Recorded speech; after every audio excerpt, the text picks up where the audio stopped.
Technology দ্রুত পরিবর্তনশীল। আপনারা অলওয়েজ লেটেস্ট টেকনোলজি এবং হাই টেকনোলজির সাথে যাবেন। এই 2025 সালে এসে যদি আপনি 2016 সাল বা 20 সালের টেকনোলজি ব্যবহার করেন, টেকনোলজি দ্রুত পরিবর্তনশীল। আজকে 2025 সালের টেকনোলজি এবং 2030 সালের টেকনোলজি এক থাকবে না, অনেক অনেক ডিফারেন্স হয়ে যাবে। এই মুহূর্তে যদি আপনি পুরান টেকনোলজি ব্যবহার করেন, 5 বছর পরে ওটা কত ব্যাকডেটেড হয়ে যাবে চিন্তা করা যায় না।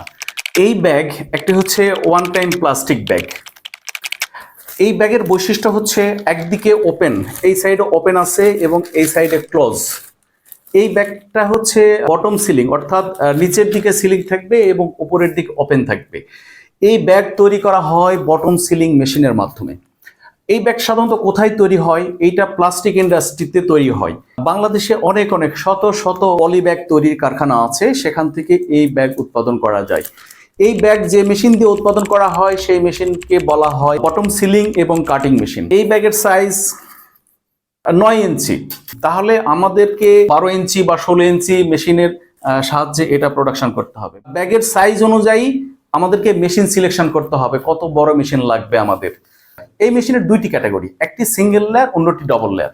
সিঙ্গেল লেয়ার মানে হচ্ছে রোল থাকে, ব্লোয়িং মেশিন থেকে আগে এটা রোল আকারে তৈরি হবে। এই রোলটা একটা রোল দিয়ে একটা মেশিনের ভিতরে প্রোডাকশন হবে, এটা সিঙ্গেল লেয়ার। বাট যদি আমরা ফিডিং এ দুইটি রোল দিতে পারি, উপর নিচে আমরা দুইটি রোল দিতে পারি, তাহলে একসাথে দুইটি ব্যাগ উৎপাদন হবে। এটা হচ্ছে double layer bottom cutting machine. এরকম ভাবে 2 লেয়ার মেশিন হয়, 3 লেয়ার হয়, 4 লেয়ার হয়। এই লেয়ারের উপর ডিপেন্ড করে আপনার প্রোডাকশন ক্যাপাসিটি কম বা বৃদ্ধি এটা নির্ভর করে। আপনাকে সিদ্ধান্ত নিতে হবে যে আপনার মান্থলি প্রোডাকশন কতটুকু দরকার। যদি আপনার খুব কম পরিমাণ দরকার হয়, ওকে, আপনি সিঙ্গেল লেয়ার করবেন। আর আপনার যদি বেশি পরিমাণ দরকার হয়, আপনি 2 লেয়ার, ইভেন 4 লেয়ার আপনি এই বটম সিলিং মেশিন আপনি ব্যবহার করবেন। আপনি যখন 2 লেয়ার মেশিন ইউজ করবেন, তার মানে দুইটা মেশিনের কাজ আপনার একটা মেশিনে করছে। তাহলে দুইটা মেশিনে যেটুকু স্পেস দখল করত, একটা মেশিনে তার চেয়ে অর্ধেক স্পেস দখল করবে। দুইটি মেশিনে আপনার অপারেটর বা শ্রমিক যে পরিমাণ লাগবে, একটা মেশিনে তার অর্ধেক পরিমাণ লাগবে।